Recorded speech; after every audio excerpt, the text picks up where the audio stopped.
Hello and welcome once again to The Old Man Speaks. I'm Joshua. I come to you 3 times a week for 5 minutes and talk about just about anything. And today I'm going to talk about the concept of homework for young music students. Now, homework in school looks like this. You go over material in class. It corresponds to something that is in a book.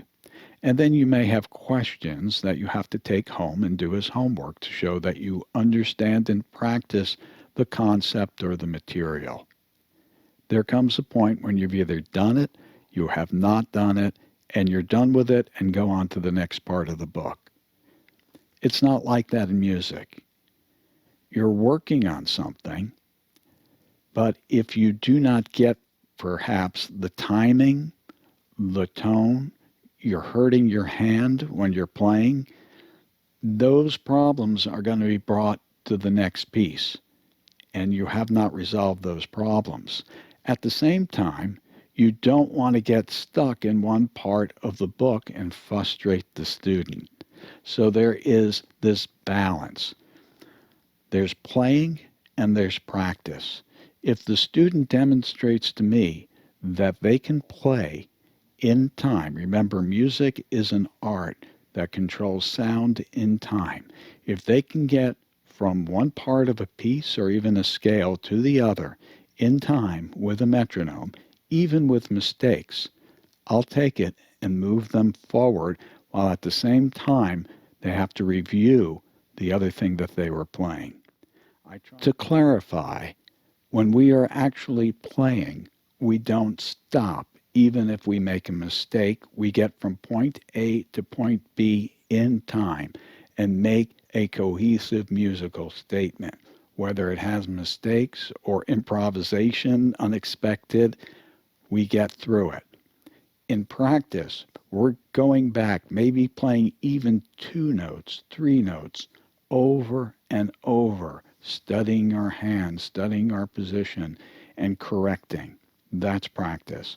Playing and practice. So in conclusion of this topic, I'd just like to say that I still play the earliest tunes in the method books because some of them are very good melodies and we're never done with a good melody. And now a topic that is related but much more difficult to wrap your head around. In number 34 of this series, I talked about a common experience of experiencing music that touched us so deep that we were never the same after that. And I talked about the role and function of the artist in reality. For a lot of us that perhaps we're the only one in our families actively playing music, there was a lot of motivation projected onto us that made us very uncomfortable and did not fit our reality and caused us at that point in our life to really question ourselves. There's first of all the sports mentality. Oh, you're playing music because you want to compete with others and be the best. Maybe you can enter some competitions and win. There's the financial motivation. You want to be rich and famous someday, write a hit record, you got to play what the people want and do it. For the artist, the art is the medium by which they speak, which they express themselves in a unique way. It may not look right to somebody from the outside, and only some people may get a person's art or goal or motivation. But that's okay. I was very humbled by the fact that the people who number 34 was about were very touched by that video. I was kind of surprised until I thought about it.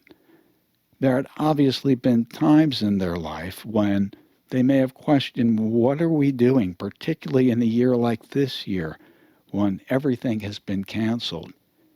And to hear, oh, no, you're part of a very big group of artists, and they're all here with you. And your role is to do what you do, communicate. It's an important thing to give people some space.